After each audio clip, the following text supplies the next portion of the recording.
I opened the door to my wife's company's lavish party with a gift in hand, only to see my wife's rich CEO on one knee proposing to my wife, "Will you leave your poor impotent husband and marry me?"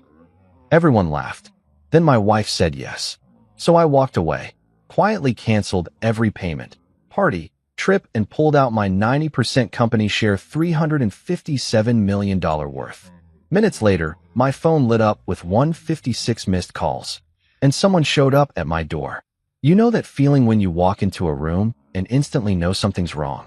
Like when your dog starts acting weird before an earthquake, or when your mom calls you by your full name. That's exactly what hit me the second I stepped into the Grand Meridian Ballroom, clutching a silver-wrapped gift box like some kind of chump. The place was dripping with money, and I mean literally dripping. Crystal chandeliers hung overhead like frozen fireworks, casting prismatic light across marble floors so polished you could probably perform surgery on them. The kind of opulent nonsense that screams, "We have more money than sense," in 14 different languages. Everyone was dressed to the nines, which in Manhattan terms means everyone looked like they'd just stepped off the cover of Forbes or Vogue, depending on their tax bracket. I'd spent 3 weeks hunting down this necklace, a limited edition piece from some hotshot designer in Milan whose name I couldn't pronounce without sounding like I was clearing my throat. The kind of jewelry that costs more than most people's cars and comes with its own insurance policy. Clara had mentioned it exactly once, in passing, while scrolling through some fashion magazine during breakfast 6 months ago. But hey, that's what good husbands do, right? We remember the random stuff our wives say, and then move heaven and earth to make it happen. The silver wrapping paper had taken me 20 minutes to get right. I'm a tech guy. I can write code that makes millions, but apparently gift wrapping is where my talents hit a brick wall. Still, it looked decent enough, tied with this ridiculous ribbon that cost more per foot than most people spend on lunch. As I moved through the crowd, nodding at familiar faces and dodging air kisses from people whose names I'd forgotten 5 seconds after meeting them, I started picking up on the vibe. There was this electric current running through the room, like everyone was in on some joke I hadn't heard yet. Conversations would stop mid-sentence when I passed, then resume in hushed, excited whispers. Classic party behavior when drama's about to go down. The laughter started before I saw anything. Not the polite, champagne bubble giggling you'd expect at a charity gala, but the kind of raw, ugly laughter that makes your stomach drop. The sound people make when they're watching someone else's life implode in real time. I followed the noise toward the front of the ballroom, where a small stage had been set up, probably for the evening's speeches about whatever cause we were supposedly supporting this time. That's when I saw him. Alexander Pierce, 6'2" of perfectly sculpted arrogance, down on one knee like some kind of rom-com hero. Except this wasn't Netflix, and I wasn't watching from my couch with a bag of Cheetos. He had a microphone in his hand, because of course he did, and his voice was carrying across the entire ballroom with crystal clarity. "Will you leave your poor, impotent husband and marry me?" The words hit me like a freight train made of pure humiliation. Poor, impotent. I'd made this man richer just by existing in the same tech ecosystem as him. My patents alone had probably funded his last yacht. And impotent? Well, that was just factually incorrect, but apparently we were playing fast and loose with the truth tonight. The crowd was eating it up. 400 of Manhattan's finest, all unified in their collective enjoyment of my public destruction. I could see phones coming out, because nothing says I was here like filming someone's marriage dissolving in high definition. Social media was about to have a field day, but the real gut punch was still coming. Clara, my wife of 7 years, the woman who'd stood in our kitchen that morning asking if I thought her dress made her look fat, the same person I'd bought a ridiculously expensive necklace for, looked down at Pierce with this smile I'd never seen before. Not the smile she gave me when I brought her coffee in bed, or the one she wore during our wedding photos. This was something else entirely. Something that made my chest feel like someone had reached in and scooped out everything important. "Yes," she said, clear as day, loud enough for the microphone to catch. The roar that followed was deafening. Applause, cheers, whistles, like they'd just witnessed the Super Bowl touchdown instead of the systematic destruction of my life. I stood there, still holding that stupid gift box, watching my wife accept a proposal from another man while hundreds of people celebrated like it was the entertainment highlight of their year. Pierce stood up, swept Clara into some dramatic Hollywood kiss, and the crowd went absolutely wild. Someone near me actually hooped. Another person started a slow clap that quickly became thunderous applause. I felt like I was watching it all happen to someone else, like I'd accidentally walked into the wrong movie theater and couldn't find the exit. The smart play would have been to storm out, maybe throw the gift box at Pierce's perfectly styled head, definitely cause some kind of scene that would at least give me the satisfaction of ruining their moment. That's what they were expecting. Hell, that's what they were hoping for. Nothing entertains rich people quite like watching someone else lose their shit in public. But here's the thing about being in tech for 15 years. You learn to play the long game. You learn that the best revenge isn't served hot. It's served methodically, systematically, and with the kind of precision that would make a Swiss watchmaker weep with joy. So instead of giving them the meltdown they wanted, the dramatic confrontation they were all secretly recording on their phones, I did something that probably confused the hell out of everyone in that room. I turned around. No shouting, no scene, no thrown objects or dramatic declarations. I just pivoted on my heel like I was leaving a particularly boring board meeting and started walking toward the exit. The gift box stayed firmly in my hands because damned if I was going to leave behind a 3-month salary's worth of Italian craftsmanship for these vultures to pick over. The crowd's energy shifted as I moved. You could feel the confusion rippling through the room like a wave. This wasn't the script they'd expected. Where was the rage? The tears? The public breakdown that would give them something to gossip about for months? I kept walking, past the champagne fountain that probably cost more than most people's annual rent, past the ice sculptures that were already starting to melt under the heat of everyone's anticipation, past the string quartet that had stopped playing to watch the drama unfold. My footsteps echoed on the marble, steady, deliberate, completely unbothered. Behind me, I could hear Pierce trying to restart the party atmosphere, his voice booming through the microphone about love conquering all and new beginnings. Classic CEO move. When in doubt, give a speech. But even his practiced charisma couldn't quite cover the awkward energy I'd left in my wake. The doorman, different guy than usual, probably hired special for tonight, opened the massive brass doors for me with a look of professional confusion. I nodded my thanks and stepped out into the cool Manhattan night, where the city's honest chaos felt refreshingly real compared to the manufactured drama I'd just escaped. My Uber was already waiting. I called it the moment I heard Pierce's voice on that microphone, because I may be a lot of things, but stupid isn't one of them. The driver glanced at me in the rearview mirror as I settled into the back seat, probably wondering why someone was leaving such a fancy party so early, still clutching a silver gift box like it contained the secrets of the universe. Rough night? He asked, because Uber drivers in New York have apparently never met a personal boundary they couldn't cross. Getting better by the minute, I told him, and meant it. As we pulled away from the Grand Meridian, I caught a glimpse of the ballroom through the massive windows. The party was back in full swing.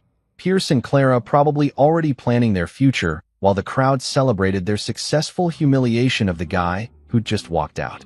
They thought they'd won something tonight. Poor bastards had no idea what was coming. The gift box sat in my lap, still perfectly wrapped, still unopened. Inside was a necklace that Clara would never wear, bought by a husband who apparently no longer existed. But that was fine. I had other plans for my money now. Better plans. Plans that didn't involve funding my own public humiliation or buying jewelry for women who thought poor and impotent were accurate descriptions of the man who'd built their entire lifestyle from scratch. The city lights blurred past the window as we headed uptown, and for the first time in months, I felt something I'd almost forgotten: clarity. Tonight had been a gift, in its own twisted way. Clara and Pierce had just handed me the justification I needed to do what I'd been too polite, too civilized, too stupidly loyal to do before. They wanted to play games with my life. Perfect. I'd been playing games since before Pierce learned how to tie his first necktie, and I'd never lost one yet. The real party was just getting started.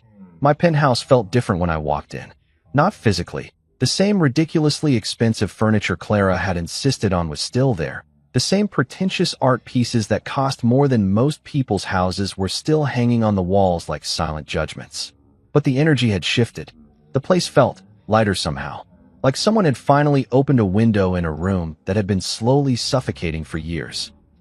I tossed the silver gift box onto the kitchen counter without ceremony, letting it land with a satisfying thud next to a bowl of fruit that probably cost $50 because everything in our, scratch that, my life had to be organic, artisanal, and Instagram-worthy. The necklace could stay wrapped forever for all I cared. Maybe I'd turn it into a paperweight, or a very expensive reminder of my own stupidity.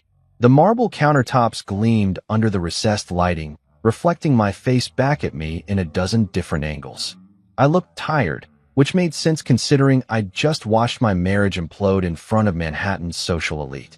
But underneath the exhaustion, there was something else. Something that looked suspiciously like relief. I poured myself 3 fingers of Macallan, the good stuff. The bottle Clara always told guests was Michael's little hobby, like collecting 25-year-old scotch was equivalent to building model trains in the basement. Tonight, it wasn't a hobby. Tonight, it was medicinal. The burn felt good going down, honest in a way that nothing else had been for months. Maybe years. I'd been lying to myself for so long about what my marriage had become that I'd forgotten what truth actually tasted like. Turns out, it tastes like expensive whiskey and vindication. My office was at the far end of the penthouse, past the living room that looked like it belonged in Architectural Digest, and the dining room we'd used maybe 6 times in the past year. Clara preferred eating out, being seen, she called it. Networking, she claimed, though I'd started to suspect her networking involved a lot more one-on-one meetings with certain billionaire CEOs than I'd originally thought. The office was the only room in the place that was actually mine. Clara had decorated everything else with the help of some hotshot interior designer whose name she dropped constantly, but my office was off limits. Dark wood, leather chairs, shelves lined with actual books instead of decorative spines, and most importantly, a safe built into the wall behind a painting of the Brooklyn Bridge, because even my safe had to have some style, according to my wife. I sat down at my desk, the same one I'd bought when Clara Jen was still operating out of a cramped office space in Soho, back when Clara was still impressed by my entrepreneurial spirit instead of embarrassed by my lack of social connections. The wood was scarred from years of late nights, coffee rings, and the occasional moment of frustration when code refused to cooperate. Real wear, honest wear, not the fake distressing you pay extra for at overpriced furniture stores. The safe opened with a series of beeps, and I pulled out the black leather folder that had been sitting there for 3 years, untouched but not forgotten. The label read Primary Assets in my own handwriting, applied with a label maker on one of those nights when I couldn't sleep and decided to organize my life like it was a filing cabinet. Clara had laughed at me for it. Who needs paper anymore, Michael? Everything's digital now. Turns out, the guy who built his company from the ground up and didn't trust the cloud with his most important documents needs paper. The guy who remembered that lawyers love paper trails and judges prefer physical evidence needs paper. The guy who saw his wife making eyes at other men at charity galas for the past 6 months needs paper. I opened the folder and spread the contents across my desk like I was dealing a very expensive hand of poker. Every document told a story, and together they told the story of how a 24-year-old kid from Queens with a computer science degree and too much ambition had built something worth $357 million. The original incorporation papers for Clarigen Technologies, filed 7 years ago when I was still naive enough to think love and business mixed well. My signature, Clara's signature, and a witness signature from my college roommate, who'd driven over at midnight to make it official. Clara owned 49%, I owned 51%. Seemed fair at the time. Seemed romantic, even. What wasn't in those original papers was the story of everything that came after. The patent applications I'd filed solo, working 18-hour days in a cramped office while Clara handled business development at lunch meetings that always seemed to involve more martinis than contracts. 23 separate patents, all with my name as the primary inventor, all generating revenue that had funded our lifestyle, our penthouse, our ridiculous grocery bills. The bank statements painted an even clearer picture. The initial funding for Clarigen had come from my savings, my student loan money, my grandmother's inheritance that she'd left specifically for me to chase my dreams. Not our dreams, my dreams. Gran had been smart enough to put that in writing. Bless her practical heart. $200,000, every penny documented and traced directly to company operations. Then came the investment rounds. Series A, Series B, Series C, each one negotiated and closed by me while Clara handled public relations. The investors' names were all there in black and white, along with the contracts that spelled out exactly who owned what. The math was simple, even if the legal language was dense. Michael Chin owned 90% of Clarigen Technologies. Clara Monroe owned 10%, mostly as a gesture of marital goodwill that was looking pretty stupid in hindsight. I pulled out my laptop and opened the company's financial management system. The same system I designed, the same one Clara had never bothered to learn how to use.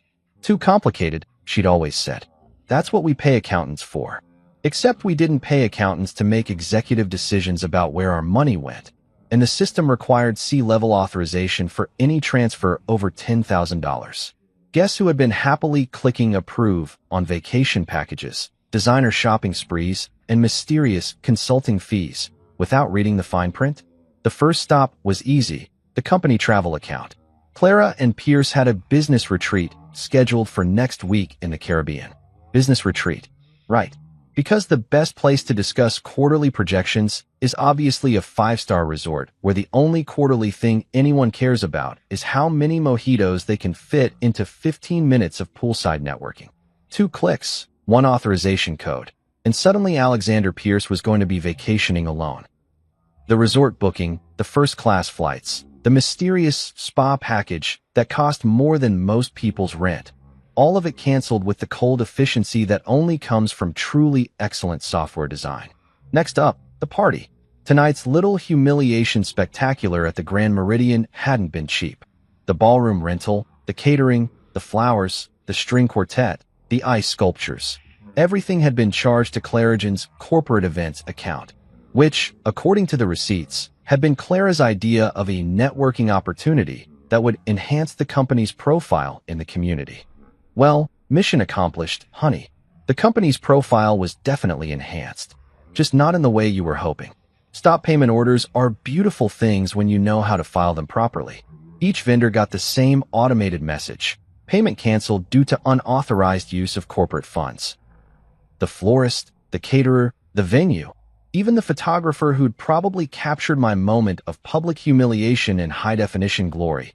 All of them were about to discover that networking events don't pay for themselves. But the real nuclear option was sitting right there in front of me, glowing on my laptop screen like the business equivalent of a big red button marked "Do Not Press." The operational account, $357 million, managed by executive override, requiring my personal authorization for any withdrawal over $50,000. Clara thought she was the CEO. The board thought she was the CEO. Hell, half the tech blogs in Manhattan thought she was the CEO. But being the public face of a company and actually running it are two very different things, and the difference is usually measured in who controls the money. I'd built multiple fail-safes into the system, partly because I'm paranoid and partly because I'd watched too many startups get destroyed by internal politics. Every major decision required 2 signatures, mine and Clara's. Every financial transfer needed executive authorization. Every change to company structure needed board approval. It was bulletproof, assuming both executives were operating in good faith. Turns out, good faith is harder to find than I'd thought. The freeze took exactly 30 seconds to implement. 1 dialog box, 1 confirmation screen, 1 final click, and suddenly Clarigen Technologies was operating under emergency financial protocols. No transfers, no payments, no access to operational funds without direct authorization from the primary stakeholder.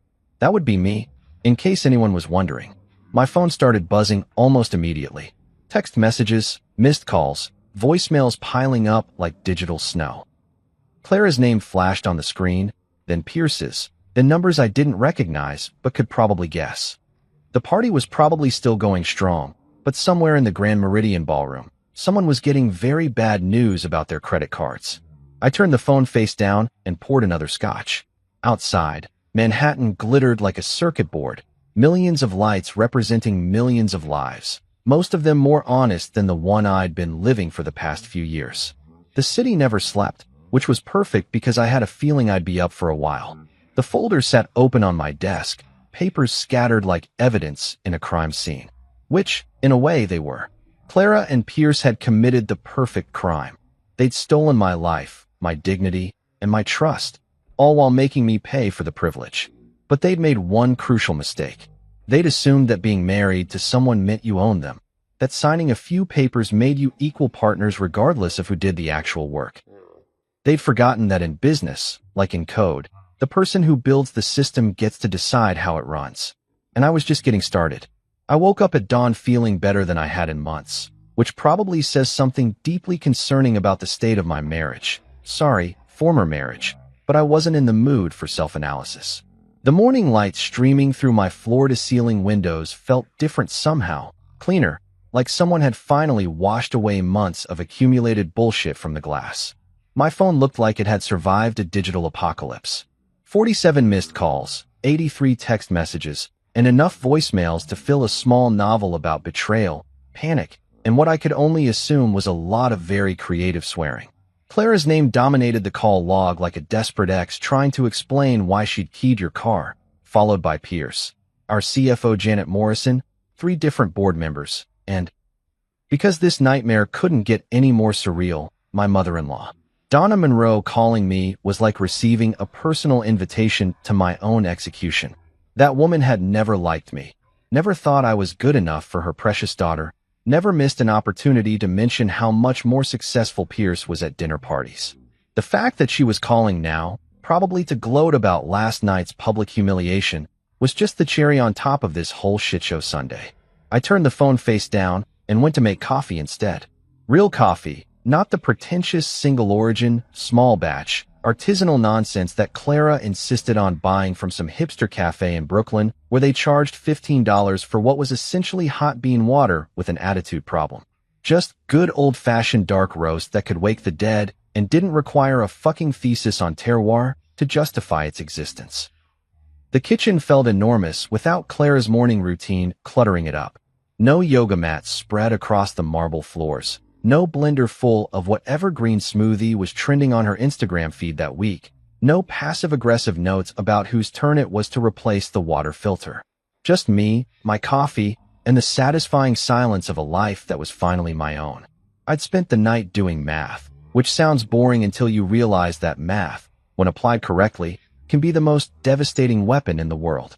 Clara thought she'd destroyed me last night, but she'd actually just handed me the justification I needed to use every legal tool in my considerable arsenal. The numbers didn't lie. I own 90% of a company worth more than some small country's GDP, and I'd just locked down every penny of it. The best part? It was all completely legal. Bulletproof, actually. I'd learned a long time ago that the difference between revenge and justice is usually just a matter of paperwork, and I'd always been very, very good at paperwork. My phone buzzed again. This time, it was Patrick from the front desk, which meant someone was downstairs trying to get up to see me. Given the current state of my social calendar, this couldn't be good news. "Morning, Mr. Chun." Patrick's voice crackled through the intercom with the kind of professional concern that only comes from years of dealing with Manhattan's elite during their various personal crises.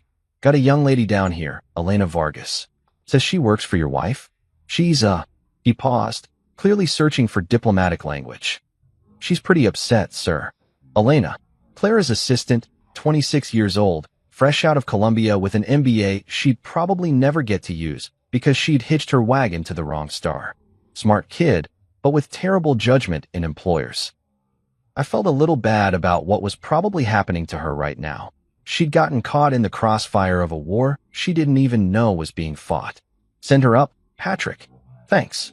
I had just enough time to put on actual clothes. Apparently greeting crying employees in pajamas sends the wrong message about professional boundaries, before Elena burst through my front door like a hurricane made of panic and designer handbags. She looked exactly like someone who'd just discovered that her boss's seemingly perfect life was actually a house of cards built on quicksand. Her usually immaculate hair was escaping from its ponytail. Her makeup was smudged like she'd been crying for hours, and she was clutching a Starbucks cup with the desperate intensity of someone who'd already had way too much caffeine and was about to have more anyway. "Mr. Chun, thank God you're here," she babbled, words tumbling over each other like water through a broken dam. There's been some kind of technical glitch with the company accounts, and nobody can access anything. And the payroll is frozen, and the investor meeting this morning got canceled because the conference room booking didn't go through, and Clara's Amex got declined at Starbucks. And she's completely freaking out because Pierce's credit card got declined too, and their Caribbean trip got canceled, and... Elena, I interrupted, holding up a hand. Breathe. She sucked in a lungful of air like she'd been underwater, then looked at me with the kind of desperate hope that people usually reserve for emergency room doctors or tax attorneys. Can you fix it? Clara said it was probably just a technical glitch, something with the servers maybe, and that you'd be able to sort it out in a few minutes because you built all the systems and... Did Clara send you here? The question seemed to deflate her a little. Yes, sir. She said you'd want to know about the technical issues right away, and that you'd probably want to get everything back online before it affected business operations. Technical issues. That was rich. Clara thought this was a bug in the system instead of a feature working exactly as designed. She'd spent so many years as the public face of Clarigen that she'd forgotten who actually built the damn thing in the first place. Elena, I said carefully, did you see what happened at the party last night? Her face went through about 6 different expressions in the space of 2 seconds. Confusion, recognition, embarrassment, and finally a kind of sick understanding that made me feel genuinely sorry for her. She lowered her eyes and nodded, suddenly very interested in the pattern on my marble floor. I see. I walked over to my desk and pulled out a manila envelope I'd prepared while she was on her way up. Sometimes it pays to be 3 steps ahead of everyone else in the room. I need you to deliver this to Clara. She has 24 hours to respond. No extensions. No negotiations. No, I need more time to think about it. 24 hours. Elena took the envelope like it might explode in her hands, which, considering its contents, wasn't that far from the truth. What should I tell her about the accounts? About the payroll? About the meetings? Tell her the truth, I said. Tell her there are no technical glitches. Tell her the system is working exactly as designed. Tell her that sometimes when you burn bridges, you discover you're standing on the wrong side of the river. She blinked at me, clearly trying to process the metaphor, while simultaneously dealing with the reality that her comfortable job had just evaporated around her like morning mist. Mr. Chun, I don't understand. What's going on? I poured myself another cup of coffee and considered how to explain corporate warfare to someone who'd probably spent the last few years believing that business was just a series of lunch meetings and PowerPoint presentations. Elena was collateral damage in this whole mess, but she was also old enough to figure out which way the wind was blowing. Elena, how long have you been working for Clara? 2 years, sir. And in those 2 years, how many major business decisions have you seen her make without consulting me first? She thought about it for a moment, her face cycling through the kind of realizations that usually come with a hefty dose of uncomfortable truth. I don't think I've seen her make any major decisions without you, sir. That's because she can't.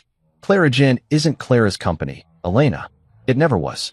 She's been the spokesperson, the public face, the person who smiles for the cameras and makes small talk at charity galas. But the code, the patents, the funding, the actual business decisions that matter, that's all been me from day one.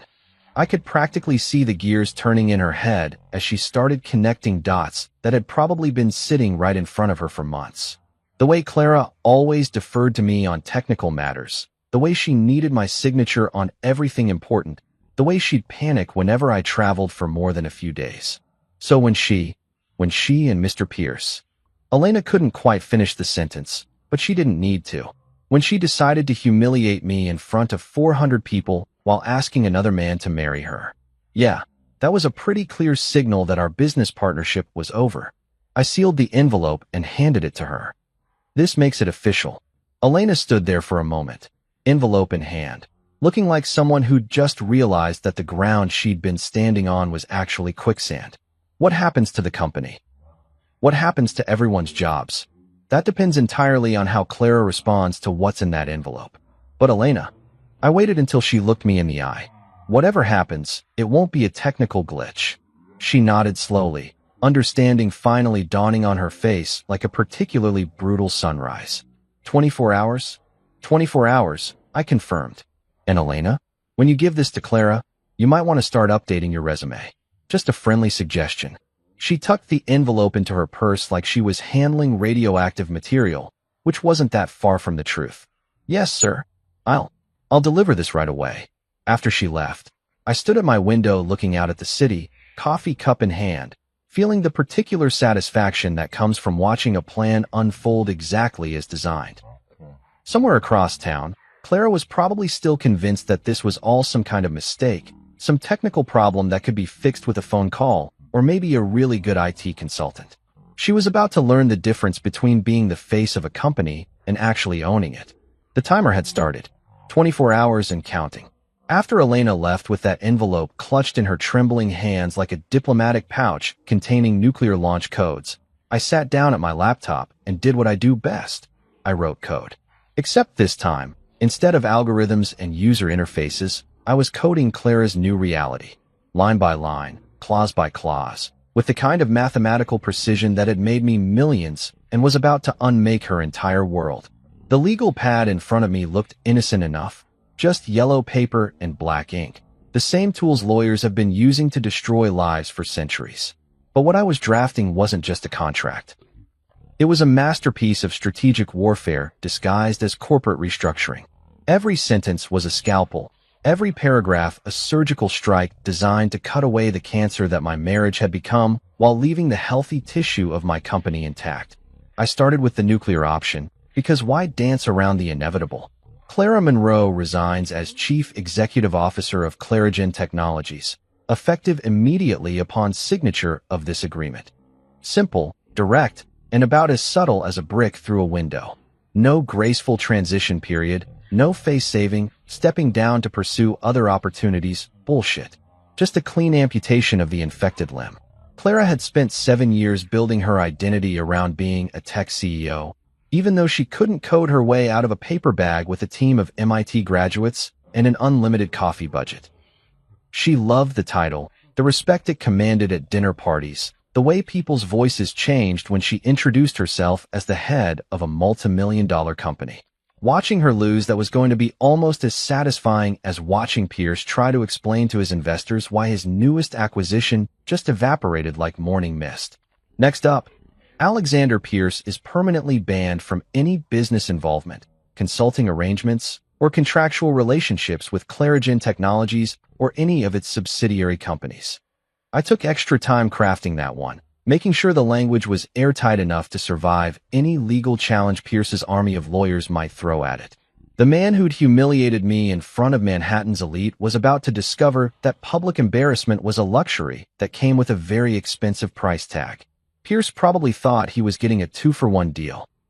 Clara and her company, a ready-made empire handed to him on a silver platter along with a grateful wife who'd never asked too many questions about his business practices. Surprise, asshole. The only thing you're getting is a front-row seat to watching your new fiancé's life implode in real time. The third clause was where things got personal. Michael Chin assumes the roles of Chief Executive Officer and Financial Oversight Director, with unlimited veto power over any corporate expenditure exceeding $10,000. Translation: every coffee purchase, every lunch meeting, every designer handbag Clara tried to pass off as a business expense would now require my personal approval. I'd spent years watching our company credit cards get treated like some kind of magical money fountain that never ran dry. Spa treatments disguised as wellness consultations, shopping sprees labeled as market research, vacations that somehow qualified as industry networking events. All of it funded by algorithms I'd written during 18-hour coding marathons while Clara handled the creative side of the business from various 5-star resorts. The fourth term was where the math got really interesting. Clara Monroe agrees to repay the sum of $357 million in structured installments over a period of 3 years, beginning 30 days from the date of this agreement. I'd done the calculations 3 times to make sure I had it right. Every penny she'd spent, every dollar she'd wasted, every cent that had funded her lifestyle while I built the actual business, all of it itemized, categorized, and ready for collection. $357 million. The number had a beautiful symmetry to it, like a piece of mathematical poetry written in corporate legalese. It represented every late night I'd spent debugging code while she attended charity galas, Every weekend I'd worked while she got spa treatments. Every vacation I'd missed while she networked with Manhattan's social elite. The fifth clause was about truth-telling, which seemed appropriate given the circumstances. Clara Monroe will issue a public statement within 72 hours, acknowledging Michael Chun as the founder, primary architect, and majority stakeholder of Clarigen Technologies, including full credit for all proprietary algorithms, patent applications, and strategic business decisions made between 2018 and 2025. 7 years of taking credit for my work, 7 years of letting tech journalists write articles about her visionary leadership, while I stayed in the background like some kind of corporate ghostwriter. The woman who could barely use Excel without calling IT support had somehow become the face of cutting-edge artificial intelligence development. Time to set the record straight with the kind of public correction that would make Wikipedia editors weep with joy. Clause number 6 was about lifestyle adjustments. All corporate benefits previously extended to Clara Monroe are hereby terminated, including, but not limited to, private jet access, unlimited corporate credit cards, executive assistant services, and preferential media access arrangements.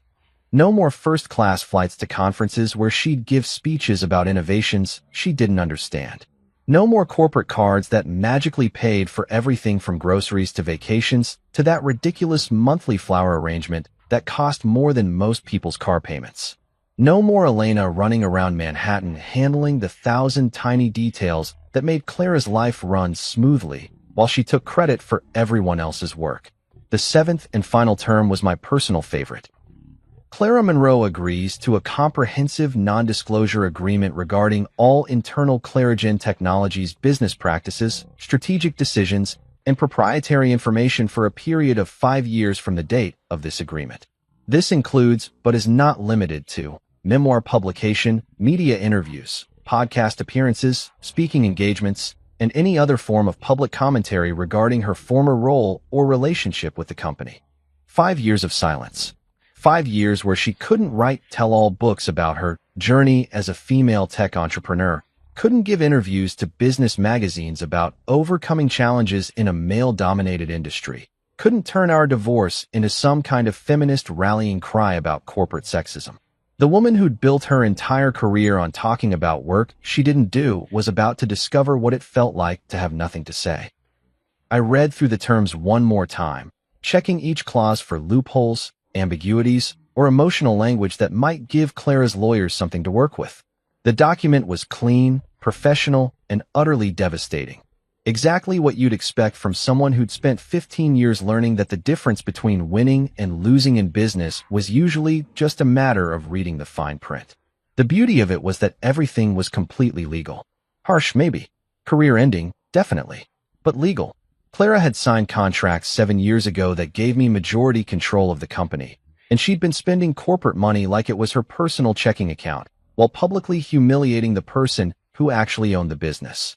Any decent lawyer would take one look at this document and advise their client to sign it immediately before I decided to get creative with the terms. I printed 7 copies. 1 for Clara, 1 for my lawyer, 1 for the company files, and 4 extras because in my experience, important documents had a tendency to disappear at precisely the wrong moment. Each page came out of my laser printer with crisp, professional formatting that would look great in court if things went sideways. The envelope sat on my desk like a loaded weapon, which in many ways it was.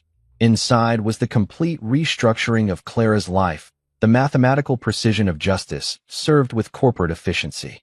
She'd spent the last 12 hours thinking this was all some kind of technical glitch, some temporary inconvenience that could be fixed with the right phone call, or maybe a romantic gesture designed to smooth things over. Poor Clara had no idea that she wasn't dealing with a technical problem. She was dealing with a comprehensive solution to the problem of being married to someone who thought public humiliation was an acceptable form of entertainment. I sealed the envelope with the kind of satisfaction that usually came with shipping a perfect product or solving an impossible coding problem. Elena would deliver this to Clara. Clara would read it with whatever was left of her morning coffee, and then the real negotiations would begin. Except there wouldn't be any negotiations. There would just be acceptance, signatures, and the systematic dismantling of everything she thought she'd built on the foundation of my work. The clock on my computer showed 11:47 a.m. Clara had until 11:47 a.m. tomorrow to sign these papers and begin her new life as a private citizen with a very large debt and a very small future. 24 hours and counting. Time to see if she was better at math than she'd ever been at actual business. I'd been expecting the knock since about 10 o'clock, which was roughly when Clara would have finished her third bottle of wine and moved past the "this is just a misunderstanding" phase into full-blown panic mode. What I hadn't expected was for her to wait until 11:30 p.m., which showed either remarkable self-control or a desperate attempt to find some other solution before resorting to begging her soon-to-be ex-husband for mercy. The pounding on my door wasn't the polite, measured knock of someone who still had their dignity intact. This was the frantic hammering of someone who'd just realized that their entire life was built on quicksand and the tide was coming in fast. 3 sharp bursts. Pause. 3 more bursts. Pause. The rhythm of genuine desperation mixed with expensive wine and the kind of mistakes that keep you up at night for the rest of your natural life. I took my time getting to the door, partly because making Clara wait felt like a small but satisfying form of justice, and partly because I wanted to savor this moment. For 7 years, she'd held all the power in our relationship, the social connections, the public recognition, the ability to make me feel like a supporting character in my own life. Tonight, the tables had finally turned, and I was going to enjoy every second of watching her realize it. When I opened the door, Clara looked like she'd been hit by a tornado made entirely of consequences.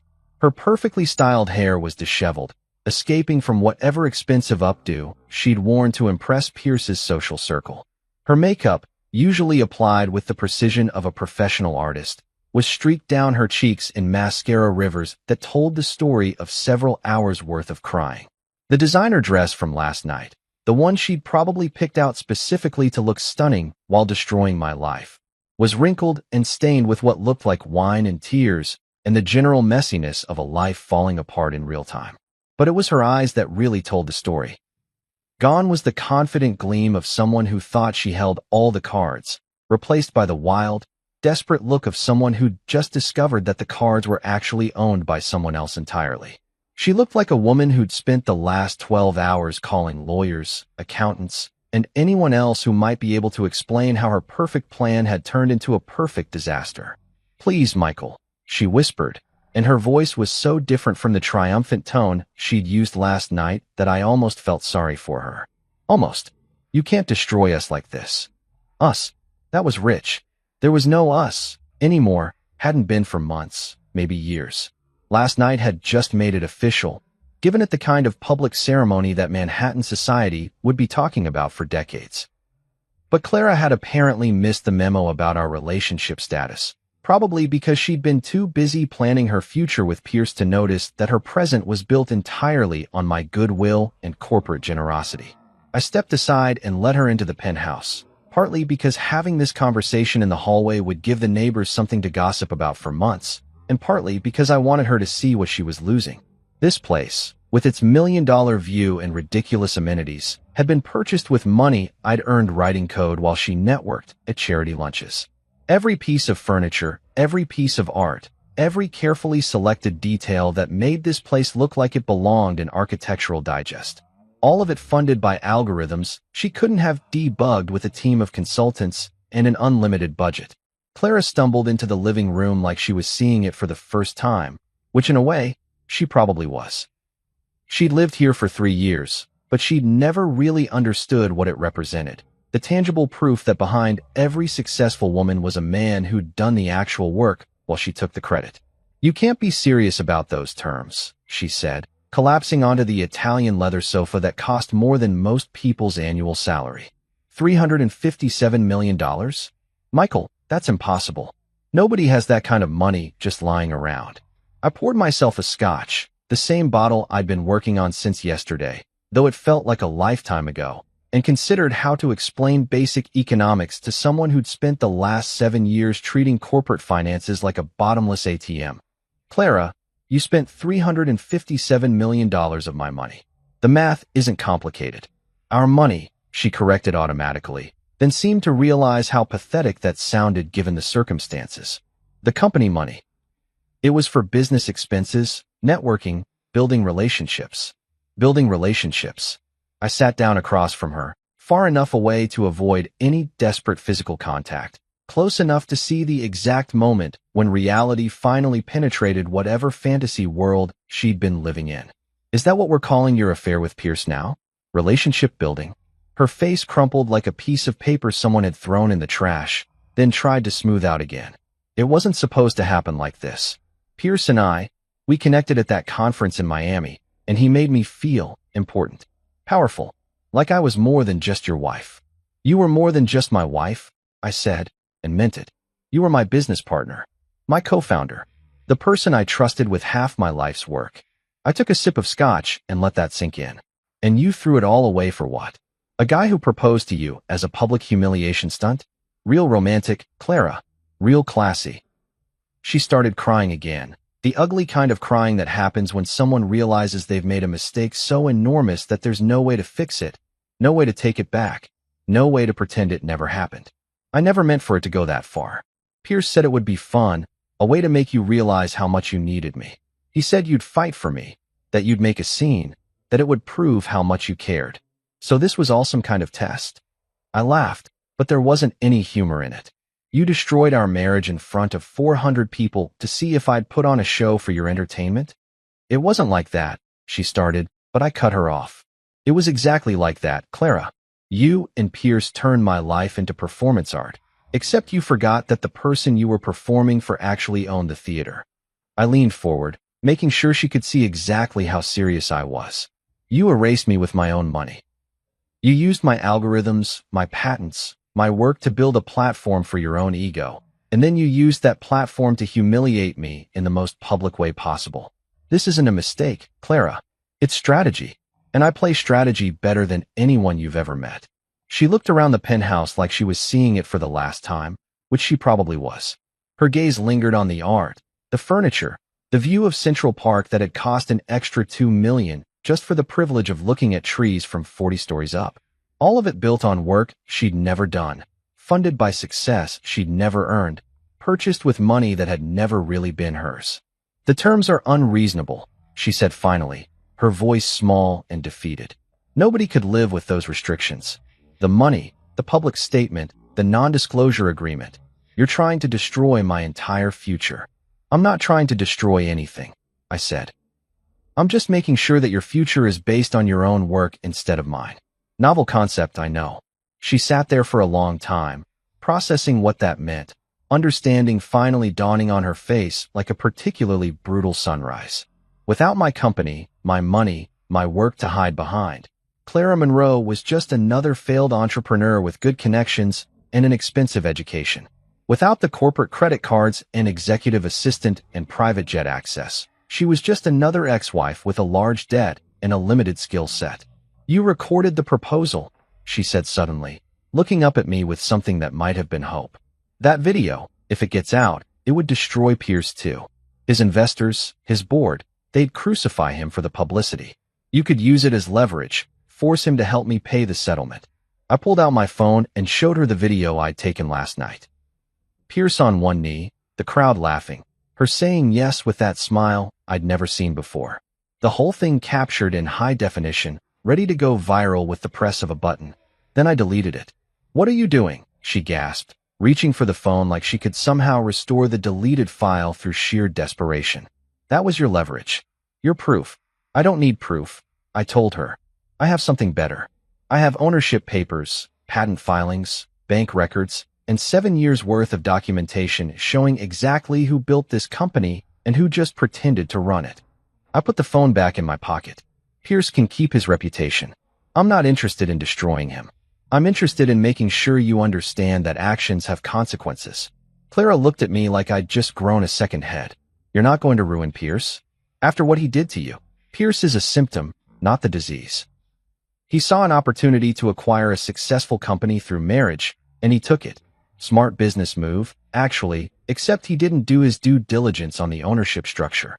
I finished my scotch and set the glass down with finality. You're the one who betrayed 7 years of partnership for a man you barely know.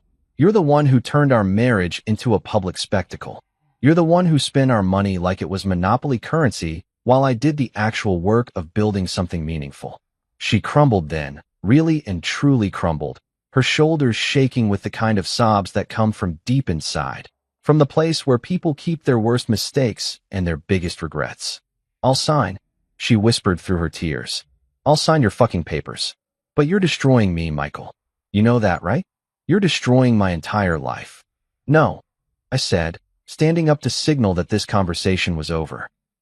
"I'm just making sure your life reflects your actual contributions to our partnership." I walked to the door and held it open for her. "You have until tomorrow at noon to sign those papers, Clara. After that, the terms get significantly worse." She walked past me like a woman going to her own execution, which in a way, she was. At the door, she turned back one more time, mascara streaked, dignity abandoned, looking for any sign that I might reconsider, that this might all be some elaborate negotiation tactic that could still be resolved with the right combination of tears and promises. "This isn't you, Michael," she said. "This cold, calculated revenge, it's not who you are." "You're right," I told her and closed the door. "It's who I've become. And frankly, I like him better than the guy who let you spend 7 years taking credit for his work." The penthouse felt different after she left. Lighter, cleaner, like someone had finally opened all the windows and let the stale air escape. I poured another scotch and stood at the window, looking out at Manhattan's glittering skyline, feeling something I hadn't felt in years. Peace. The kind that comes from finally matching your actions to your principles, from stopping the pretense that being nice was more important than being honest. Clara had less than 12 hours to sign those papers. And for the first time since this whole mess started, I was genuinely curious to see what she'd choose. Friday morning hit Manhattan like a freight train made of caffeine and corporate anxiety, and I was dressed for war. Navy blue Tom Ford suit, Italian leather shoes that cost more than most people's rent, and a tie that Clara had bought me for our 5th anniversary, back when she still pretended to care about the details that made a marriage work. The irony of wearing her gift to her professional execution wasn't lost on me, but then again, I'd always appreciated good symbolism. The elevator ride to the 43rd floor felt longer than usual, probably because I was sharing it with 3 junior executives who kept glancing at me like I was carrying a bomb. Which, in a way, I was. The bomb was made of legal documents and mathematical precision, but it was still going to level everything these people thought they knew about corporate hierarchy at Clarigen Technologies. The glass-walled boardroom looked like a fish tank full of very expensive, very nervous fish.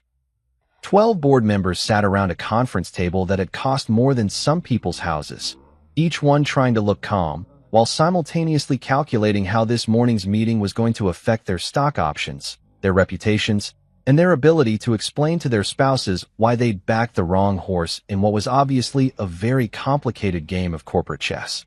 Janet Morrison, our CFO, was shuffling papers at the head of the table like she was dealing cards in the world's most expensive poker game. She'd been with the company for 4 years, had an MBA from Wharton, and a nervous habit of clicking her pen when she was stressed. This morning, the pen clicking sounded like a metronome counting down to an execution. Clara sat at the far end of the table, as far away from me as the room's geometry would allow. She looked like she'd spent the night in a blender set to career destruction. Pale, hollow-eyed, wearing a black dress that was probably supposed to look professional, but mostly just made her look like she was attending her own funeral. Which, in a corporate sense, she was. The signed papers sat in a manila envelope in front of her, every page initialed, every clause accepted, every term agreed to with the resigned desperation of someone who'd finally realized that they'd been playing poker with someone who owned the entire casino. She'd beaten my noon deadline by exactly 17 minutes, which showed either impressive efficiency or the kind of panic that makes people sign documents without reading them twice. I walked to my seat with the deliberate pace of someone who knew that every eye in the room was calculating angles, measuring distances, trying to figure out exactly how much power had just shifted and in which direction. The soft sound of my footsteps on the marble floor was the only noise in a room full of people who'd suddenly realized that everything they thought they knew about this company was about to be rewritten. "Good morning," I said, settling into my chair with the kind of calm that comes from holding all the cards in a game where everyone else is still trying to figure out what game they're playing. Thank you all for being here on such short notice. The board members exchanged glances like they were at a tennis match and couldn't figure out who was serving next. These were smart people, investment bankers, tech executives, former CEOs who'd built and sold companies worth more than some country's GDP. But right now, they looked like freshmen who'd walked into the wrong classroom and were too embarrassed to leave. Before we begin, I continued, pulling out my own copy of Clara's signed agreement. I want to make sure everyone understands exactly what we're discussing today. As of this morning, there have been some significant changes to Clarigen's executive structure. Clara looked like she wanted to disappear into her chair, maybe tunnel straight down through the floor, and emerge somewhere in New Jersey where nobody knew her name or her recent history of spectacularly bad decision-making. But she was trapped in this room, trapped in this moment, trapped in the consequences of thinking that public humiliation was an acceptable form of corporate strategy. Effective immediately, I announced, my voice carrying the kind of authority that comes from actually knowing what you're talking about. Clara Monroe has resigned from her position as Chief Executive Officer of Clarigen Technologies. The silence that followed was so complete you could have heard a stock price drop. Janet's pin clicking stopped mid-click, frozen in the air like a conductor's baton at the end of a symphony. 3 board members looked like they were having simultaneous heart attacks, which was probably just their portfolios flashing before their eyes. Additionally, I continued, because why stop at one bombshell when you can detonate the entire arsenal? I will be assuming the role of Chief Executive Officer, as well as the newly created position of Financial Oversight Director, with comprehensive veto authority over all corporate expenditures exceeding $10,000. Now the board members were really starting to sweat.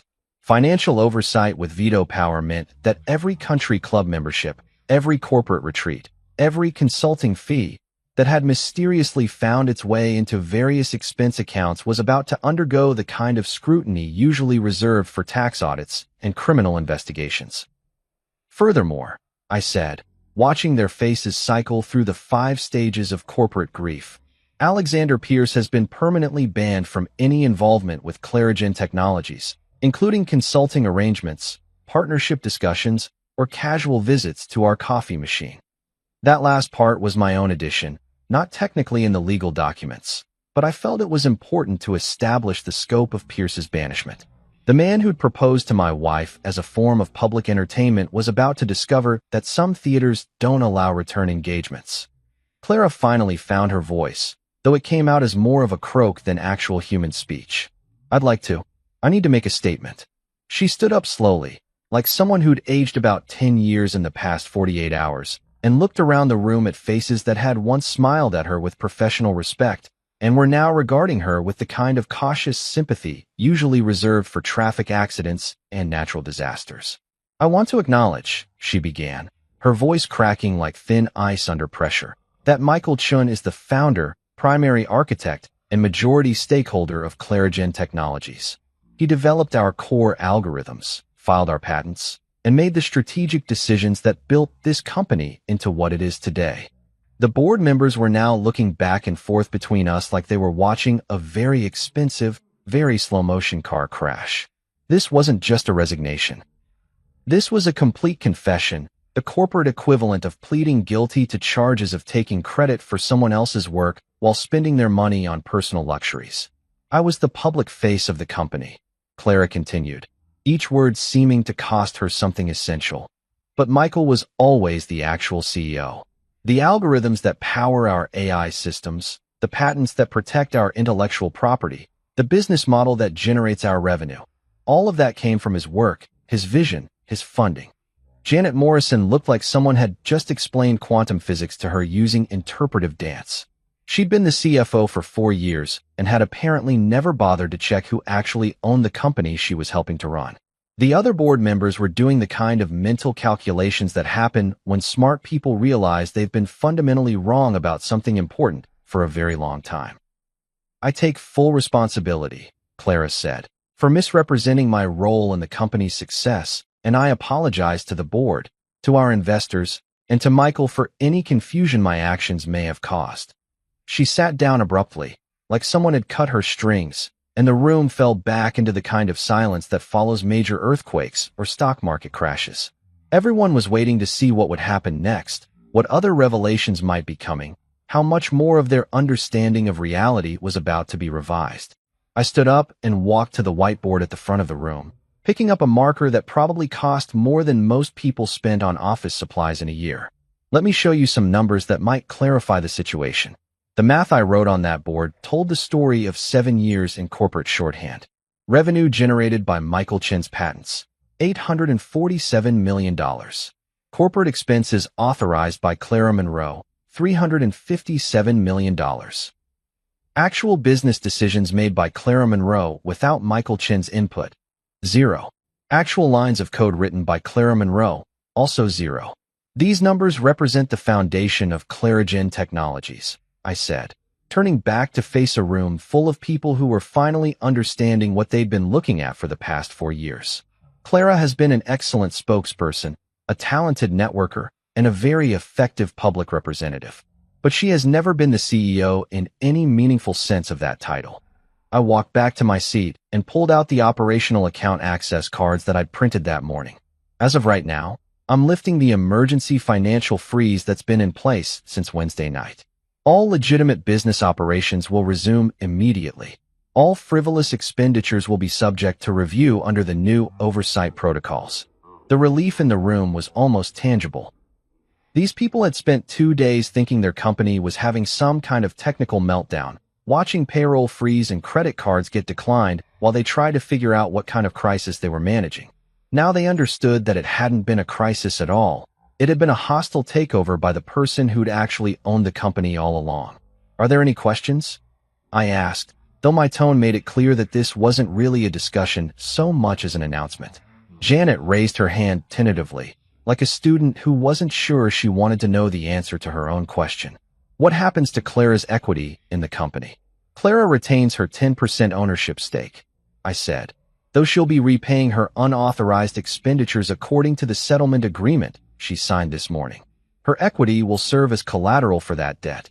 Translation: Clara would still technically own part of the company, but every penny of profit from that ownership would go directly toward paying back the fortune she'd spent on corporate credit cards and executive perks. She'd be working for free for the next 3 years, assuming the company remained profitable enough to generate the kind of returns that could cover her debt. The meeting ended with the kind of subdued efficiency that follows major power shifts. Board members filed out quietly, probably heading straight to their phones to call lawyers, accountants, and anyone else who might be able to explain how they'd managed to miss such a fundamental misunderstanding about corporate structure. Clara left without making eye contact with anyone, clutching her purse like it contained the last remnants of her professional dignity. I stayed in the boardroom after everyone else left, looking out at Manhattan through the floor-to-ceiling windows, watching the city conduct its daily business of making and losing fortunes, building and destroying careers, creating and eliminating opportunities with the ruthless efficiency that made capitalism such an elegant system when it worked properly. The coup was complete. ClaraGen Technologies now had leadership that matched its ownership structure, financial oversight that reflected its actual priorities, and a very clear understanding of who had built what and when and how. Clara's reign as fake CEO was over. My actual leadership of the company I'd built from scratch had finally begun, and it felt exactly as satisfying as I thought it would. 2 weeks after watching Clara's corporate empire crumble like a sandcastle at high tide, I found myself in Brooklyn, standing outside a converted warehouse that looked like it had seen better decades. The neighborhood was all hipster coffee shops and startup dreams, the kind of place where MIT graduates went to change the world on ramen budgets and pure caffeine. Brightlayer AI occupied the 3rd floor of a building that probably violated half the fire codes in New York, but buzzed with the kind of authentic energy that Clara's polished boardrooms had never managed to capture. No marble floors or Italian leather furniture here, just folding tables covered in laptops, whiteboards covered in algorithms that actually meant something, and the beautiful chaos of people building something real. Leia Chun was 26, barely 5 feet tall, and could debug code that would make senior engineers weep. Clara had dismissed her pitch 6 months ago with a condescending smile and some bullshit about market readiness. Translation: Clara couldn't understand the technology well enough to fake expertise about it at dinner parties. Your AI learns human emotion recognition in real time, I said, watching Leia's team work with the focused intensity that only comes from believing you're solving problems that matter. No training data, no pre-programmed responses, just pure adaptive intelligence. Leia nodded, her eyes lighting up with the kind of passion Clara had never shown for anything that couldn't be photographed for Instagram. Most AI systems are just elaborate pattern matching. We're building something that actually understands context, nuance, genuine human interaction. I pulled out my checkbook. Yes, an actual paper checkbook, because some moments deserve the weight of physical ceremony. $20 million for 40% equity and a board seat. Plus whatever expertise I can provide, which after this week includes a masterclass in corporate restructuring. She stared at the check like it might disappear if she blinked. You're serious? Just like that. Clara taught me something valuable, I said, watching her team celebrate in the background as words spread through the warehouse. The difference between real innovation and expensive performance art. This is real work, Leia. This is the kind of company I should have been building all along. Standing in that warehouse, surrounded by engineers who understood that code was poetry and innovation was art, I felt something I hadn't experienced in years. Purpose. The kind that comes from betting on people who care more about solving problems than looking good while failing to solve them. This was what building actually felt like. Cafe Solstice was Clara's choice, which told me everything I needed to know about her current state of mind. She'd picked the most anonymous coffee shop in Manhattan. No celebrity sightings, no society photographers, just overpriced lattes and the kind of carefully curated anonymity that rich people pay extra for when their lives implode in public. She looked smaller somehow, sitting across from me in a corner booth that probably cost less than her usual lunch meetings. Gone were the designer power suits and the confidence that came from spending other people's money on personal luxuries. Today she was wearing jeans and a sweater that actually looked like she'd bought it herself, with her own credit card, using money she'd actually earned. Here's your first draft, she said, sliding a piece of paper across the table like she was passing state secrets to a foreign agent. I read it and immediately wanted to set it on fire. Shared vision? Mutual respect? Clara, this reads like a fucking Hallmark card written by someone who's never heard of accountability. She flinched at the profanity, which was interesting.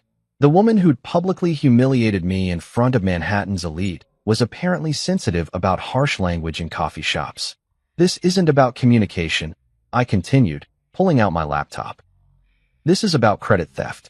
7 years of you taking bows for work you didn't do, algorithms you couldn't debug, business decisions you didn't make. I started typing, my fingers moving with the same precision I used for code. We're going to tell the truth, Clara. The whole truth. In simple English that even tech journalists can understand. An hour later, we'd crafted something that would have made any crisis management consultant reach for the hard liquor. Clara admitted she'd been the public face while I built the actual company. She credited me as founder, inventor, and majority stakeholder.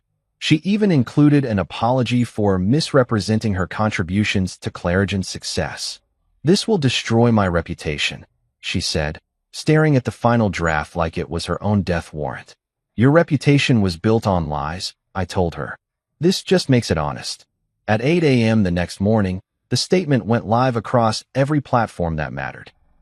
By noon, TechCrunch was calling me the silent genius behind Clarigen's success. Forbes wanted an interview about the real story of tech's most successful partnership. Clara's phone calls went straight to voicemail. Mine wouldn't stop ringing. Finally, the world knew who had built what. 6 months later, I was living in a different world, literally. The Upper West Side apartment was smaller, sunlit, and completely lacking in the pretentious bullshit that had defined my life with Clara. 2 bedrooms, no staff, no marble countertops that cost more than most people's cars. Just windows that actually opened, natural light that didn't require a designer's approval, and the radical concept of living within my actual means instead of someone else's Instagram expectations. Columbia University had offered me a teaching position after the Forbes interview. Apparently, brilliant reclusive tech founder was their ideal faculty brand. 3 days a week, I stood in front of graduate students who actually wanted to learn instead of just network their way to startup funding. It felt like contributing to something meaningful instead of just generating revenue for lifestyle expenses. The apartment building had a doorman named Carlos who knew everyone's names and remembered their birthdays. My neighbors were professors, artists, and people who worked real jobs for honest paychecks. No one cared that I'd built a multi-million-dollar company. They cared that I held the elevator and didn't play music too loud after 10 p.m. Brightlayer was thriving beyond even my optimistic projections. Leia's team had landed contracts with 3 major healthcare systems and 2 Fortune 500 companies. Real clients with real problems, not the vanity projects and celebrity endorsements that Clara had chased for years. The letter arrived on a Tuesday, handwritten on actual paper like some artifact from a more civilized era. Clara had moved to Portland, working at a nonprofit that taught coding to underprivileged kids. Her apartment was small, her salary was modest, and according to her letter, she was finally learning the difference between being important and being authentic. "You tried to teach me that for years," she wrote in her careful script. "I'm sorry it took losing everything to finally understand what you meant." I folded the letter carefully and filed it away. Not forgotten, but finished. My life was moving forward now, measured in genuine accomplishments instead of borrowed glory. The war was over, and surprisingly, peace felt better than victory ever had. Simple living, honest work, and the quiet satisfaction of building something real with people who actually cared about the outcome. Who knew happiness could be so uncomplicated? Walking through the Clarigen office felt like visiting a museum exhibit about my former life. Gone were the champagne fountains and celebrity partnerships that Clara had insisted were essential for brand positioning. No more fake smiles from employees who'd spent years pretending my wife was a tech visionary instead of an expensive spokesperson with good connections and terrible judgment. The office buzzed with actual productivity now. Lean teams building real solutions, engineers solving problems that mattered, developers writing code that would still be elegant 10 years from now. No more meetings about meetings, no more brainstorming sessions that produced nothing but billable hours and catered lunch expenses. At Brightlayer, Leia had just closed a deal with Microsoft that would fund her team's research for the next 3 years. Real money for real innovation, not venture capital disguised as celebrity endorsements. Her algorithms were attracting clients who understood the difference between artificial intelligence and expensive pattern matching. My Columbia students were defending dissertation proposals that would have impressed researchers at MIT. Kids who'd learned to code because they wanted to solve problems, not because they wanted to network their way into tech celebrity. Watching them present their work reminded me why I'd started programming in the first place. The pure joy of making something elegant work perfectly. Back home, I brewed coffee in my own kitchen and looked out at Central Park through windows that opened to actual fresh air. No staff, no pretense, no performance art disguised as domestic life.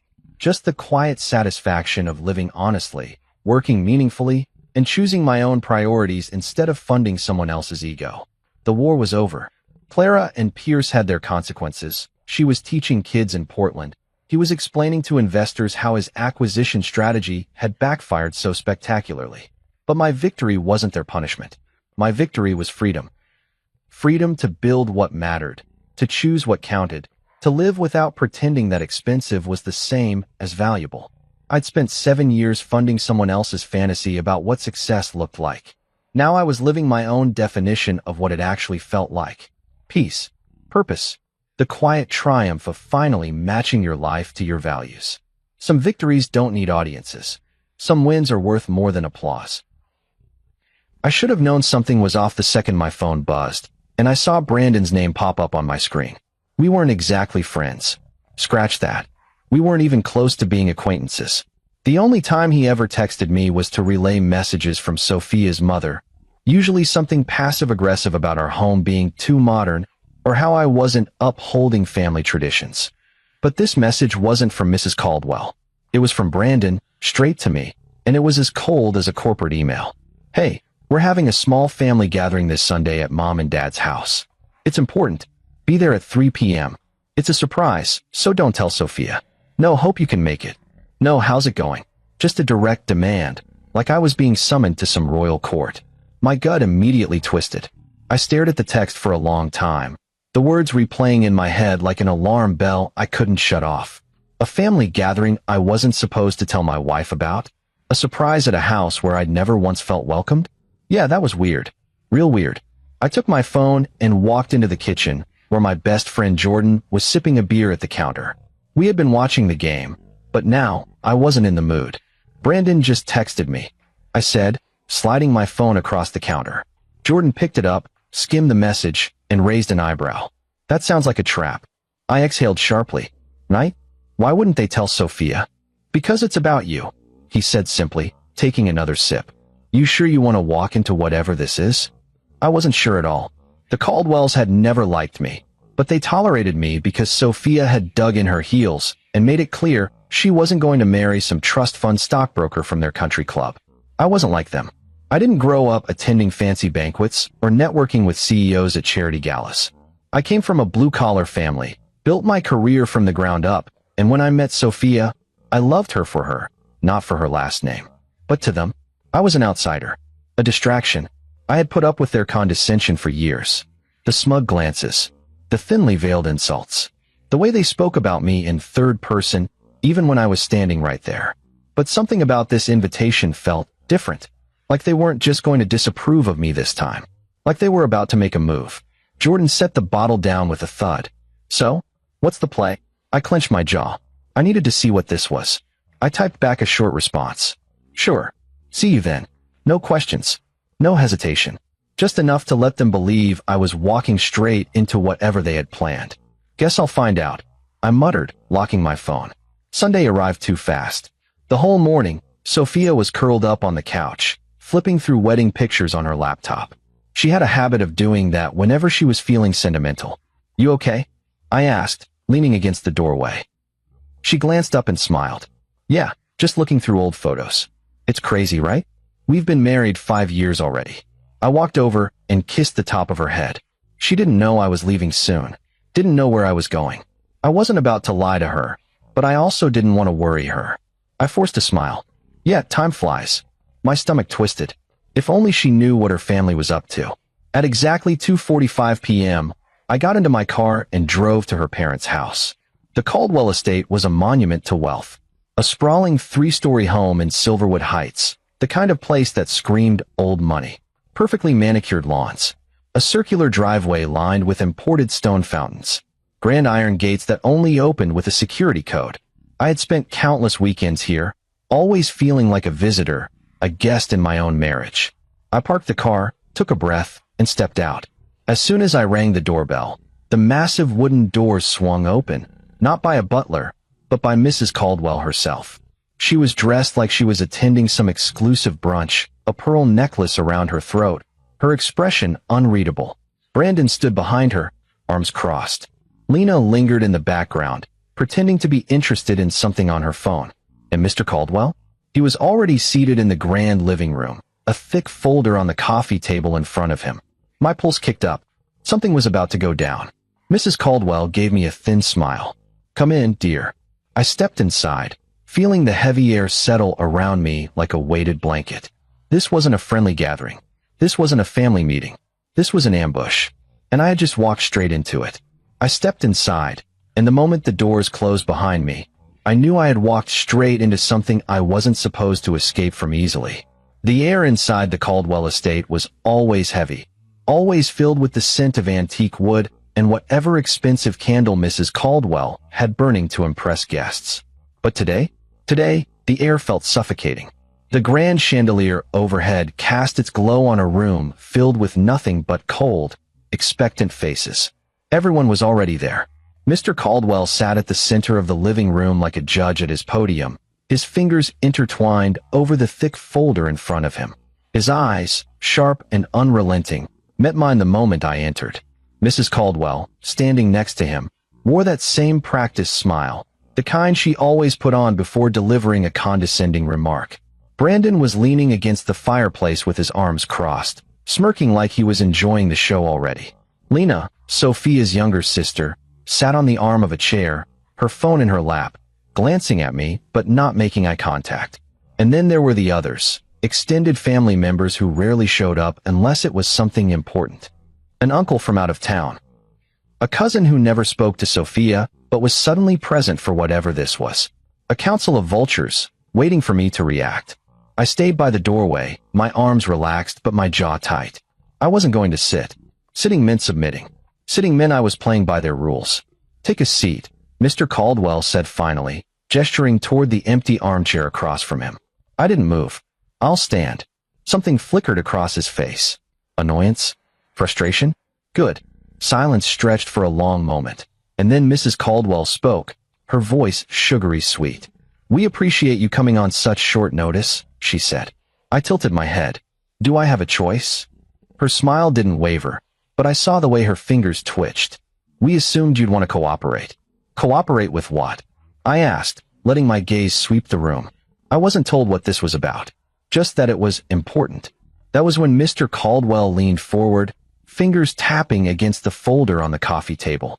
We need you to sign these, he said. I didn't have to ask what these were. I already knew. I stepped forward, slowly, deliberately, and let my eyes fall to the stack of papers he was now pushing toward me. And there it was. The words in bold letters at the top of the page. Divorce agreement. I let out a small, breathy laugh. Are you serious?